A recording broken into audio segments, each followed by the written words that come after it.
Okay, gang, and we are wrapping up our Module 1 papers here with last but no by means least, GlaxoSmithKline. Shout out to Chad, Megan, team leader, awesome, Michael, Jeremy, and Paul. Good job, gang. All right, let's keep going.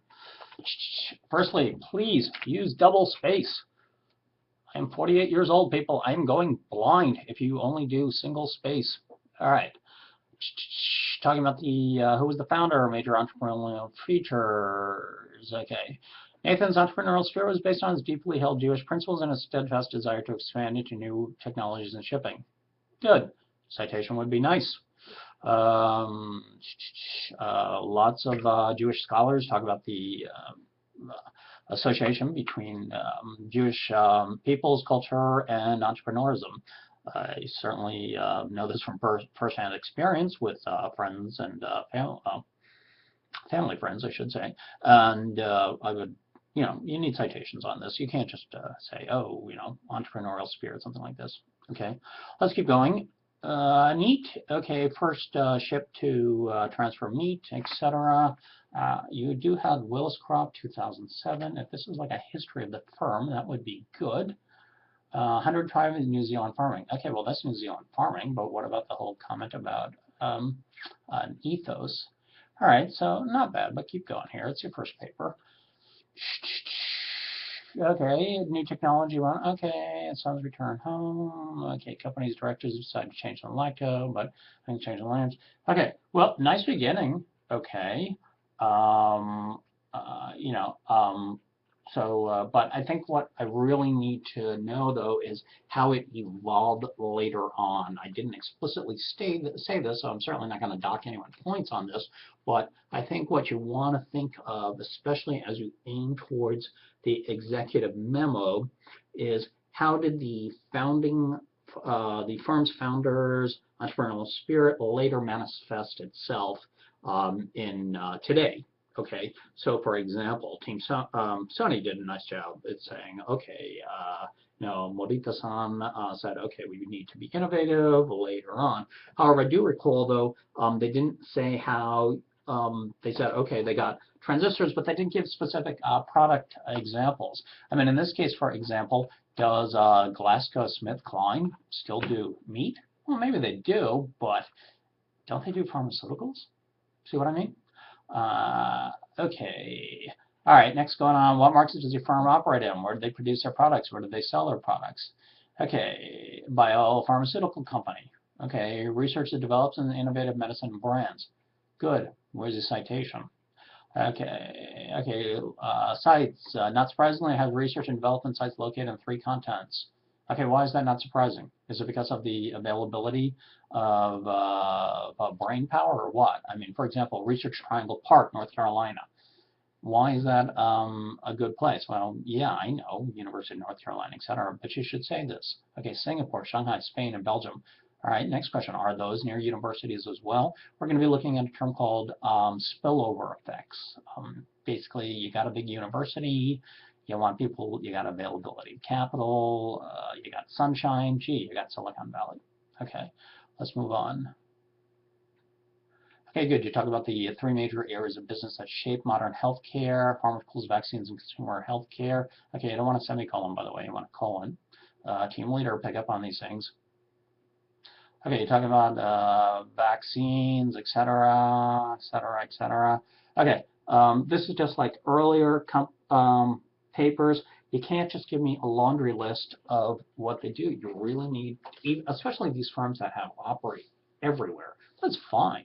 But then you really want to say, okay, finally, manufacturing sites for consumer healthcare products include UK, again, semicolon, should be using colon, UK, Canada, Kenya, New Jersey, South Carolina. Okay, you want to say, give me some percentages, at least. Give me a sense of, do they give most of their stuff in UK? Do they make stuff in Jersey, South Carolina? And if you know why, please tell me. Okay, you mentioned like HIV, AIDS. All right, well, that's a very distinctive drug. Medication, you might want to say, okay, well, what percentage of the market share is for those types of medication? So you guys get the point here. For example, Toyota Motor Corp focused in on the automobiles and focused in on the Toyota finance. Good. That's a nice way of explaining the firm. I think the challenge you have to realize when explaining multinationals like this, global firms, is concentrate on their big stuff. For example, if I were analyzing Google, sure, it's cool, Google Glasses, all this kind of stuff. But you know what I would start with first? Google search, AdWords. What are they making their money on first?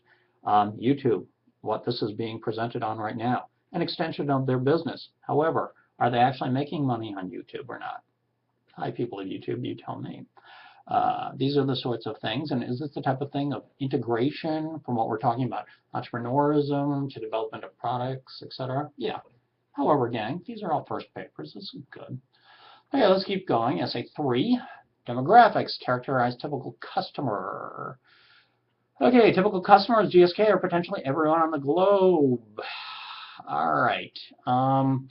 You could say that about anybody, my friend. Okay, anybody on the globe if you have the money. Okay, I know what you mean. I mean, your mean is like anybody who could use these medications, but you really should say that explicitly. You say their products benefit all mankind because of such and such, hence anybody could be using them. This is similar to the other big farm, Novartis, that was analyzed. Your folks there said, okay, anybody from an African child to a man with diabetes in the U.S. Like, this is too vague, you know? You want to go ahead and give me some sense of scale. That is the big thing you want. Remember, gang, remember our lesson 2, dare to demograph. You got to do your demographs here, too. This is what we need to know. I mean, you don't have to give everything, but remember that 100-person party we talked about? This would be an example of that. Okay, 15 of them are malnourished. Okay, would they use these types of more pharmaceuticals or not? This is what you know. All right, going back to the car manufacturers. Okay, Fiat owns Maserati. Okay, out of that 100-people party, what, maybe 0.0001 might own them? Whereas opposed to Toyota, yeah, who knows? Maybe 4 people out of the 100-person party would own a Toyota. I honestly don't know, but this would be a good way to context. Hey, that's a great idea, guys. Why don't we do that for our executive memo? Not a bad idea. Say out of that 100-person party, how does your corporation fit in? All right, let's keep going. Okay, 4. Okay, use of Google Finance 2013. All right, not bad, but you know, I mean, please use beyond just a website, guys. And you use Yahoo Finance 2013.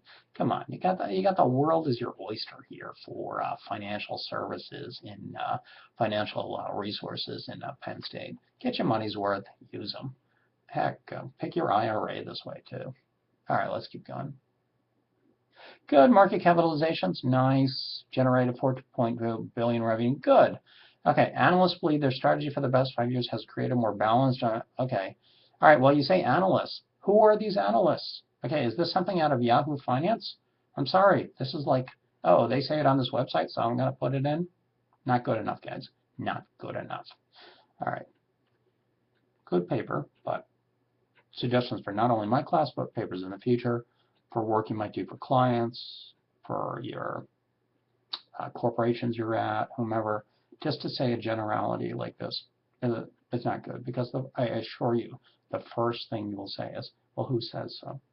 Think of it as common sense, guys. Think of it as common sense. Again, the example I keep using.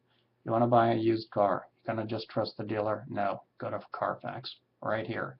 Analysts believe their strategy the past 5 years would create a more balanced business. Well, which analysts? And the big question is, what vested interests do they have? After looking at the 2008 financial meltdown, one of the major problems was like companies, for example, like, I don't know, Goldman Sachs, said, okay, yeah, we're recommending this company, but at the same time, we're hedging our own bets. We're recommending, collateralized debt obligations. Yet on the other hand, we're betting against it personally. So the point of the narrative being, even though someone says something, even if it seems like a very respectable organization, go ahead and back it up. Find out what their motivation is. All right. Another good example: Moody's and bond ratings. Bonus point. Anyone find out about that? All right, let's keep going. Market capitalization, good.